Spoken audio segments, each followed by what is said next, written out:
35 থেকে 50,000 টাকার মধ্যে আপনারা যারা ইউজড মার্কেট থেকে ভালো মানের একটি ল্যাপটপ কিনতে যাচ্ছেন তাদের জন্য আজকের এই ভিডিওটি। কারণ আজকে এই ভিডিওতে আমি আপনাদেরকে 3টি সেরা ল্যাপটপ দেখাবো এই বাজেটের মধ্যে, যে ল্যাপটপগুলো আপনার ব্যবহারের জন্য উপযোগী হতে পারে। তবে যেহেতু পুরনো ল্যাপটপ, এই ল্যাপটপগুলো কিন্তু রিফারবিশড হওয়ার পসিবিলিটি আছে, কাজে অবশ্যই রিফারবিশড ইউনিট এড়িয়ে যদি আপনি কিনতে চান। 35 থেকে 40,000 টাকা বাজেটের মধ্যে যারা ল্যাপটপ কিনতে চাচ্ছেন তাদেরকে আমি সাজেস্ট করবো এইচপির এলিটবুক 845 এর G8 ল্যাপটপটি।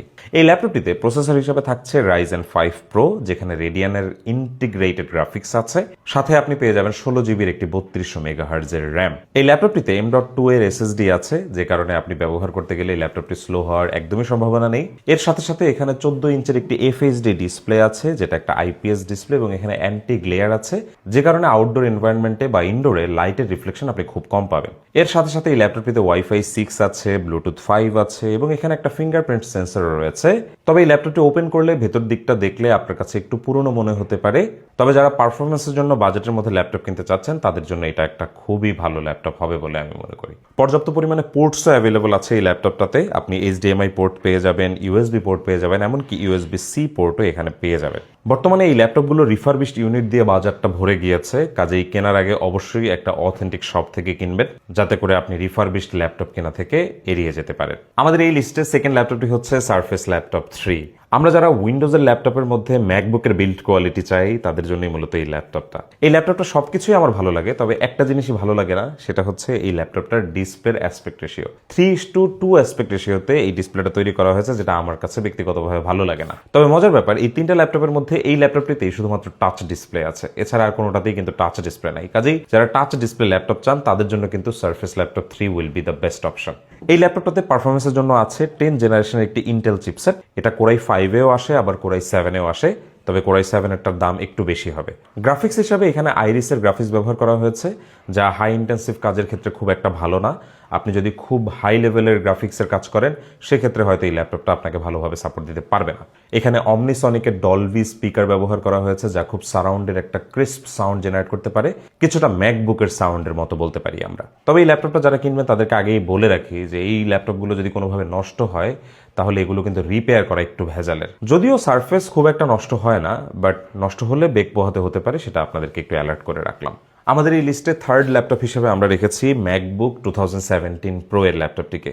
আপনারা যারা 45 থেকে 50,000 টাকা বাজেট রেঞ্জের মধ্যে শুধুমাত্র ম্যাকই কিনতে চান, ম্যাক ছাড়া অন্য কোনো ল্যাপটপ কিনতে চান না, মূলত তাদের জন্য এই ল্যাপটপটা। তবে 2017 প্রো ল্যাপটপটা কেনার আগে আপনাকে কয়েকটা বিষয় আমি জানাই। এই ল্যাপটপটার 2টা কমন প্রবলেম আছে, যার মধ্যে একটা প্রবলেম হচ্ছে যেটা কিবোর্ডটা খুব দ্রুত নষ্ট হয়ে যায়, আরেকটা প্রবলেম হচ্ছে যে এইটার যে ডিসপ্লেটা আছে ডিসপ্লেতে ফ্লেক্স গেট ইস্যু দেখা দেয়। 2025 সালে এসে দেখবেন যে সকল ইউটিউবাররা যারা অ্যাটলিস্ট টেকনোলজি নিয়ে ভিডিও করে তারা সবাই 2017 প্রো এর এই ল্যাপটপটা নিতে আপনাকে নিষেধ করবে।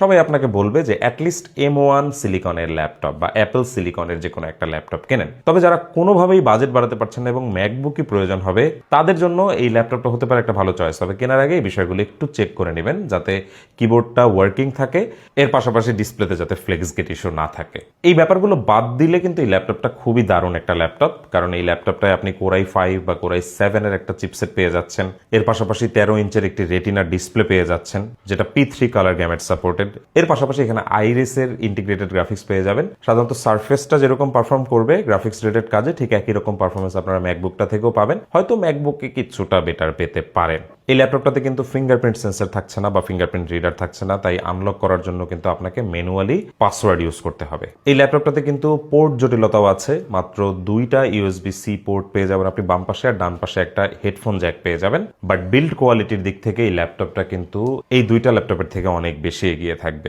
ইন দি এন্ড আমি এই 3টা ল্যাপটপের মধ্যে আপনাকে সাজেস্ট করব অবশ্যই 845 G8 এর HP যে ল্যাপটপটা, যে এলিটবুক ল্যাপটপটা, সেটা সাজেস্ট করব, কারণ এটার দামও কম আছে এবং এখানে ফিচারও অনেক ভালো আছে এবং পারফরমেন্স আপনি ভালো পাবেন। তবে আপনি যদি বেটার বিল্ড কোয়ালিটি চান ল্যাপটপের ক্ষেত্রে, বা আপনি যদি চান যে ল্যাপটপটা টাচ ডিসপ্লে থাকুক, সেক্ষেত্রে অবশ্যই সারফেস ল্যাপটপ 3 হতে পারে আপনার চয়েস।